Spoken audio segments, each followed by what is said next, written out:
Salut les loulous et bienvenue dans cette vidéo dans laquelle on va parler de Tantra.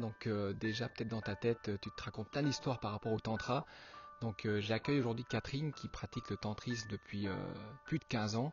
On va lui poser la question justement de quelle est la définition de ce mot Tantra qui bien souvent est bafoué dans notre monde actuel. Et puis ensuite on parlera simplement de l'énergie sexuelle et surtout comment ne pas la détruire et plutôt l'utiliser à notre avantage pour notre créativité. Alors Catherine, c'est vrai qu'on entend souvent parler de tantra. Et est-ce que tu peux nous donner ta définition du tantra ou du tantrisme? Je ne sais pas comment on dit. Alors, on parle du tantra ou du tantrisme, c'est égal en fait. Moi, je préfère ce mot tantra. Et tan, ça veut dire énergie et tra à travers. Donc, c'est l'utilisation de notre énergie vitale qui, en circulant, va passer à travers tous nos mécanismes de survie, notre inconscient, nos émotions, nos blocages, et pour qu'on puisse arriver à quelque chose de plus vrai à l'intérieur de soi, qui nous permette de sortir de nos carcans, de nos conditionnements, de nos peurs, pour aller vraiment trouver cette vérité en soi. Et à la base, le tantra est un enseignement spirituel. J'aime bien citer le tantra du Cachemire. Et en fait, c'est Shakti qui demande à Shiva quel est le sens de la vie. Et Shakti, on porte tous en nous. Shakti, c'est notre énergie vitale. Et Shiva, c'est l'énergie de la conscience. Et quand elle demande ça à Shiva, Shiva, il lui fait pas des grandes théories philosophiques, il lui donne des méditations à faire pour qu'elle puisse aller trouver à travers ces méditations son propre sens de la vie, qui va être différent pour chacun. Et l'important, c'est que quand chacun peut trouver son sens, la vie prend du sens pour cette personne-là. Ça donne une direction et c'est libérateur parce que dès qu'on est connecté à notre vérité intérieure, on peut cheminer plus facilement dans la vie et trouver une direction, un sens qui va nous convenir. Et ces méditations, elles sont toutes simples en fait. Elles nous permettent de nous connecter à notre ressenti, à nos émotions, à nos perceptions et, et s'ouvrir, voilà, ouvrir notre ressenti, ouvrir nos perceptions. Et dans ces méditations tantriques, il y a quelques méditations qui incluent l'énergie sexuelle parce que l'énergie sexuelle, elle n'est pas séparée de notre énergie vitale. C'est une seule et même énergie. Et c'est important aussi de savoir canaliser cette énergie dans la sexualité de manière à être dans une forme de cohérence avec soi et avec cette énergie. Aujourd'hui, dans le monde actuel, on voit beaucoup de pornographie. Donc chez les jeunes, aujourd'hui, avec un clic, on peut trouver des trucs assez hard. Et puis j'ai l'impression qu'aujourd'hui, les jeunes, et même les moins jeunes, on peut, avec le temps, devenir un peu prisonnier de tout ce qu'on a regardé, de tout ce qu'on a consommé comme pornographie durant notre vie. Et comment on peut en fait se détacher de ça, parce que ça peut être une addiction, comme de la drogue, comme de l'alcool. Je connais des gens qui peuvent pratiquer ça 2-3 fois par jour, donc ça devient vraiment, vraiment comme une addiction. Comment on peut basculer en fait cette addiction pour retrouver cette énergie sexuelle qu'on va pouvoir utiliser dans notre vie pour créer des projets ou inventer une chanson ou aller dans la créativité? J'ai l'impression, quand je vois comment se développe la pornographie, que ça devient presque une arme de perdition. C'est une manière vraiment de se perdre parce que l'image va beaucoup impacter le cerveau. Et on sait que dans notre cerveau, si on donne certaines images de sexualité, ça va activer une zone du cerveau qui est directement en relation avec l'énergie sexuelle. Donc de notre cerveau, ça passe directement à l'énergie, au sexe, sans que ça passe par le cœur, par les émotions. Et ça active une zone dans notre cerveau qui a besoin de son shoot régulièrement, comme d'une drogue ou comme de l'alcool. Une fois qu'on a impacté quelque chose dans notre cerveau et que notre cerveau est branché sur cette addiction, il va réclamer sa dose et il va y avoir besoin de ce shoot énergétique. Et en fait, au bout d'un moment, on peut perdre son âme là-dedans parce que c'est obsessionnel, on y pense tout le temps. Donc déjà, ceux qui sont dans cette addiction, parfois ne se rendent même pas compte qu'ils sont dans l'addiction. Ils sont dans ce besoin, ils y vont et ils sont prisonniers de cette addiction. Donc déjà, il faut pouvoir reconnaître qu'on est dans une addiction. Et c'est pas toujours évident de reconnaître ça, hein. Et ensuite, ça demande presque euh, de suivre une thérapie pour sortir de cette addiction. C'est comme l'alcoolisme, une fois qu'on est impacté là-dedans, et ça envahit notre cerveau. Donc ça, c'est déjà le premier pas. Et c'est tellement facile d'avoir ça à notre disposition que voilà, il faut déjà pouvoir avoir cette sagesse tout d'un coup de dire non, mais je suis dans une addiction et j'ai besoin de m'en sortir. Et ça, c'est le premier pas. Ensuite, ce qui est dommage, c'est que au niveau de l'énergie sexuelle, on n'a pas d'apprentissage et on devrait faire des apprentissages déjà depuis tout jeune pour connaître son corps, connaître son énergie, savoir comment on peut respirer, comment on peut la faire circuler, comment on la sent, être plus en lien avec notre corps et nos sensations, parce que cette énergie sexuelle, quand elle circule, elle ouvre nos sensations. Donc ça permettrait déjà de mieux connaître son corps, de savoir utiliser son corps correctement et d'avoir une autre vision de qu'est-ce que c'est que la sexualité. Parce que la sexualité, c'est pas juste faire du sexe ou c'est pas juste chercher à procréer, c'est une énergie de créativité. Donc en sachant utiliser cette énergie d'une manière correcte, bah ça permettrait de savoir être tout simplement en relation et avec soi et avec l'autre. Et ensuite, en sachant utiliser cette énergie, ben, on saurait comment faire pour être dans une rencontre qui soit vraie, qui soit juste, qui soit centrée sur l'amour, parce que c'est pas rien d'avoir une relation sexuelle. On mélange nos énergies, on mélange nos fluides et on s'impacte l'un l'autre de cette énergie-là, et c'est pas anodin. Donc on porte l'énergie de l'autre quand on est dans la rencontre. Et si on a trop de partenaires sexuels, il peut y avoir à l'intérieur de nous une grande confusion parce qu'on porte un tas d'énergies qui ne nous appartiennent pas et qui court-circuitent qui on est. Et c'est important qu'on nous l'apprenne, qu'on l'apprenne aux filles, qu'on l'apprenne aux garçons, que faire l'amour, c'est vraiment faire l'amour, parce que la pornographie, ça n'a rien à voir avec le fait de faire l'amour. C'est juste agiter notre énergie sexuelle, la disséminer, et on perd beaucoup d'énergie là-dedans. Et du coup, on perd le lien avec soi. Et ça n'a plus beaucoup de sens finalement. Donc il manque dans notre vie actuelle des apprentissages à faire sur ce que c'est que le corps, ce que c'est que l'énergie, ce que c'est que l'amour. Ça devrait s'enseigner à l'école, pas simplement d'apprendre comment mettre un préservatif, mais apprendre à être en lien avec la sensualité, avec l'amour, avec quelque chose de plus profond. Là, il me vient une question par rapport aux hommes et à la performance. C'est vrai, quand on est dans un acte sexuel, on a envie de... Je dis on, mais je pense que quand je parle avec plusieurs personnes, la plupart ont envie de montrer à quel point ils sont performants. Comment tu pourrais nous enseigner à vivre une sexualité qui soit plus dans la performance, mais qui soit dans le tantrisme, j'ai envie de dire, dans cette énergie sexuelle, dans cet échange, sans forcément chercher à être le plus performant possible. Et puis... au niveau du ressenti, au niveau du feeling, quelle est la différence entre quelqu'un qui a simplement une relation sexuelle avec une personne et une autre personne qui a cette relation d'échange? Quels sont les ressentis, les feelings qui sont différents? Il y a une croyance chez les hommes, c'est que quelque part ils sont responsables du plaisir de leur partenaire.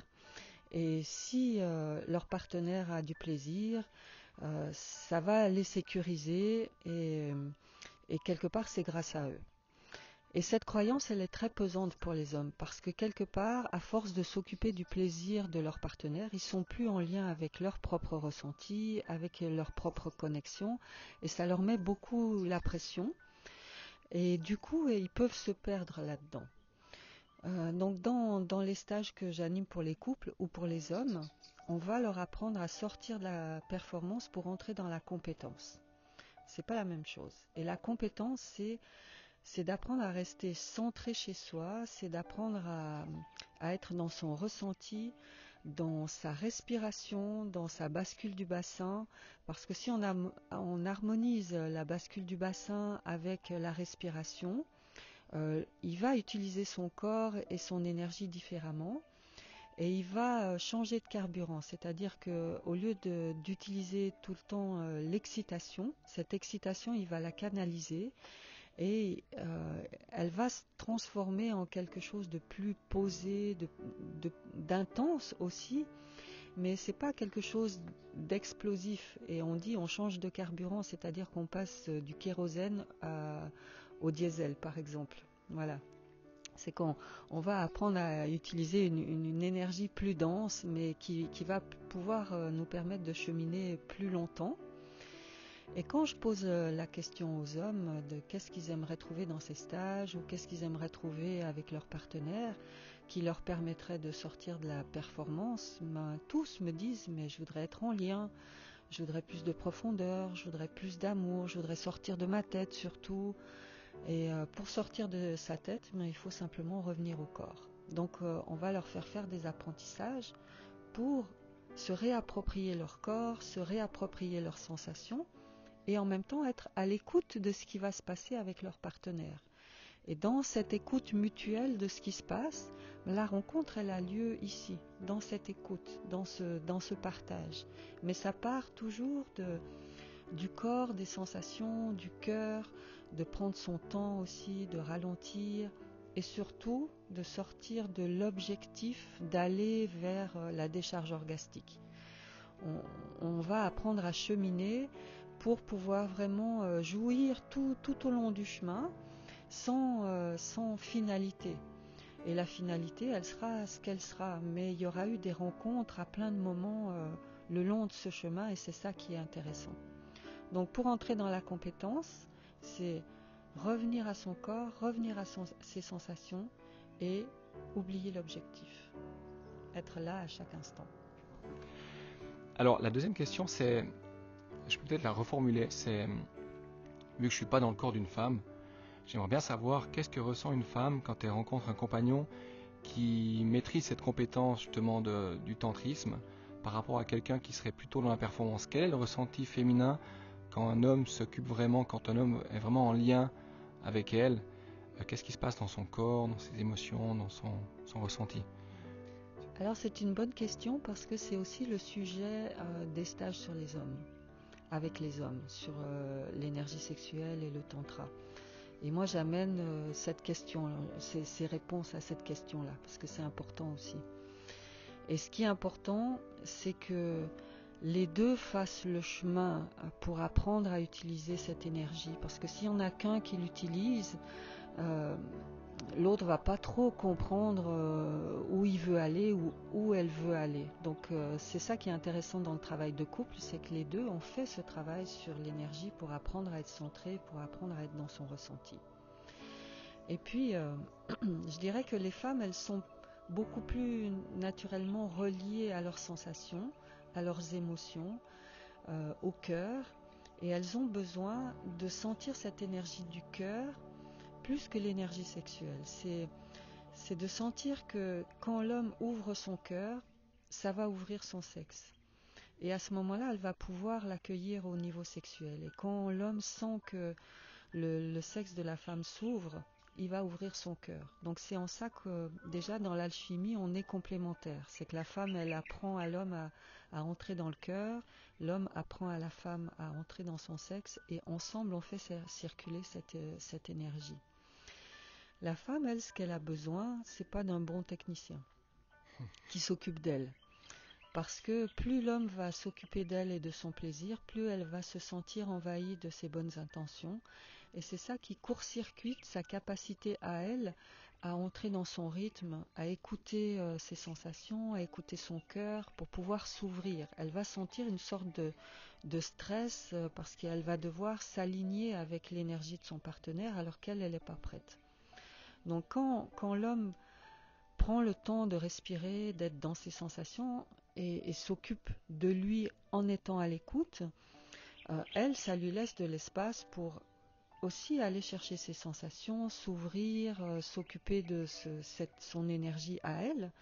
Et quand l'homme et la femme arrivent à faire circuler en eux cette énergie sexuelle, ben en fait les deux énergies vont s'alchimiser.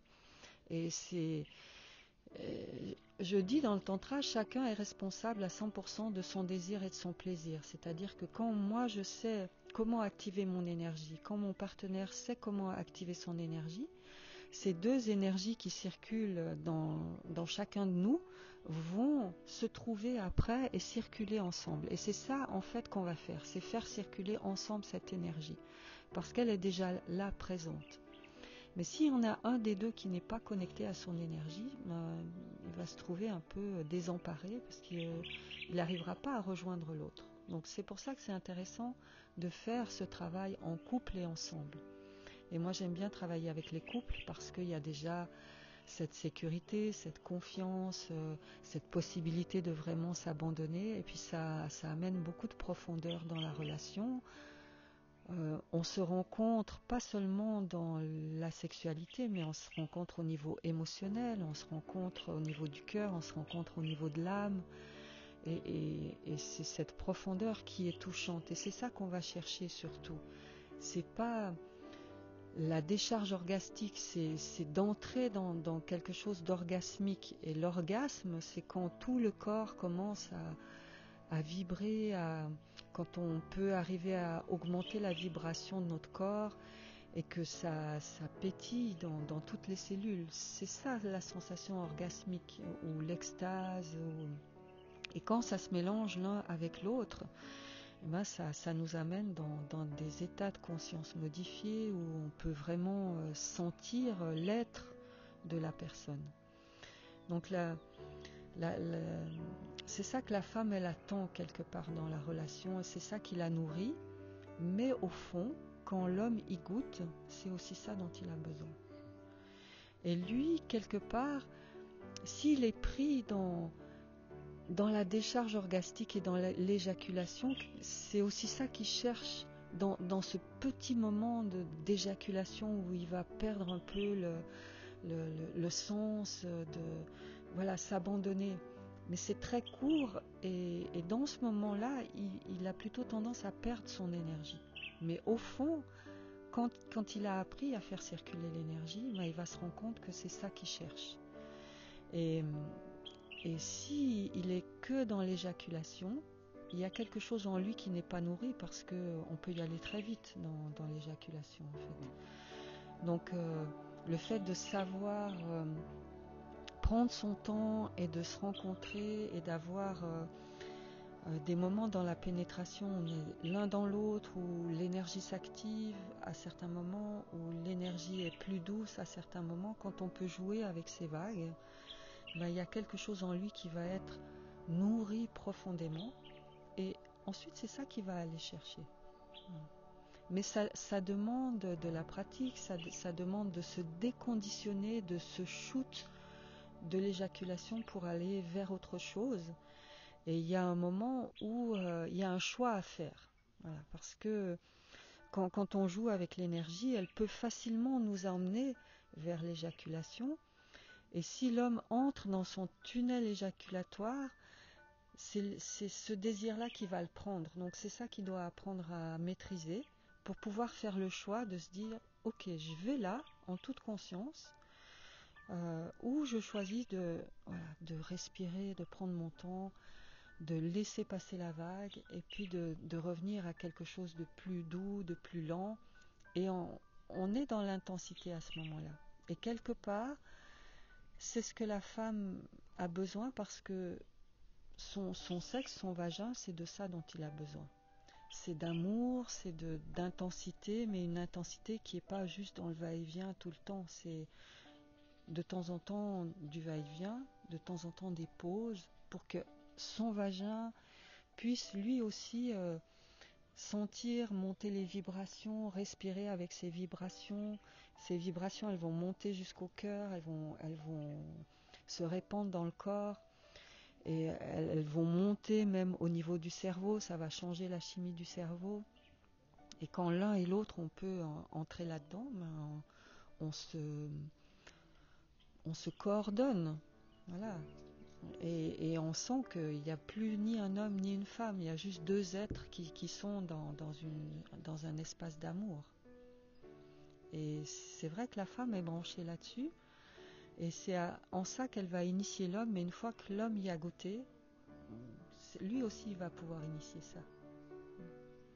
C'est pour ça que parfois une femme peut arriver jusqu'aux larmes dans l'échange. Ça veut dire quoi ça en fait? Quand une femme commence à pleurer dans cet échange-là? Ça veut dire que quelque chose s'est profondément ouvert en elle. Qui était fermé. Ouais. Et qui est de l'ordre du deuxième chakra et du cœur. C'est-à-dire qu'elle a pu vraiment être dans l'abandon parce que son partenaire a permis qu'elle entre dans l'abandon, parce que lui était dans prendre son temps, qu'il n'était pas dans la course à l'excitation et à la décharge orgastique, et que quelque chose a fait qu'elle a été touchée profondément et qu'elle peut pleurer. Et souvent quand le chakra du cœur s'ouvre, on peut avoir des grosses émotions parce que c'est comme si quelque chose est fermé dans notre cœur depuis longtemps, et puis que enfin ça peut s'ouvrir et il y a l'espace pour. Et on est touché profondément dans ces moments-là, et c'est important d'accueillir les larmes. C'est pas qu'elle est triste, c'est pas que ça s'est mal passé, au contraire, c'est qu'il y a quelque chose de profond à lâcher. Ok, moi je pensais que c'était à cause qu'elle pensait à son ex puis qu'elle s'ennuyait. C'est magnifique tout ce que tu as échangé avec moi aujourd'hui, et donc si je peux résumer en une seule phrase, donc l'échange dans le tantra, c'est un voyage qu'on fait ensemble, dans lequel c'est pas la destination qui compte, mais c'est plutôt le chemin. Ouais. C'est ça. Ok. Tu peux nous donner peut-être un peu ton site internet, qu'on puisse te découvrir dans les stages que tu donnes en Suisse ou en France. Ça, tous les gens qui nous regardent, si vous êtes intéressés par les stages de Catherine, je mettrai le lien dans la description de la vidéo. Si vous avez aimé ce qu'on a partagé avec vous, mettez un pouce bleu ou abonnez-vous à la chaîne. Et puis Catherine va nous donner oralement donc son site web. Le site c'est www.espacetantrayoga.com. espacetantrayoga.com. Ok, j'espère que cette vidéo vous a plu, qu'elle t'a plu, et puis si tu veux décider de passer de la performance dans la pornographie à un truc de plus profond, de plus intense, va rencontrer Catherine et ses stages. Je te dis à bientôt pour une prochaine vidéo. À bientôt les loulous, bye bye, ciao ciao.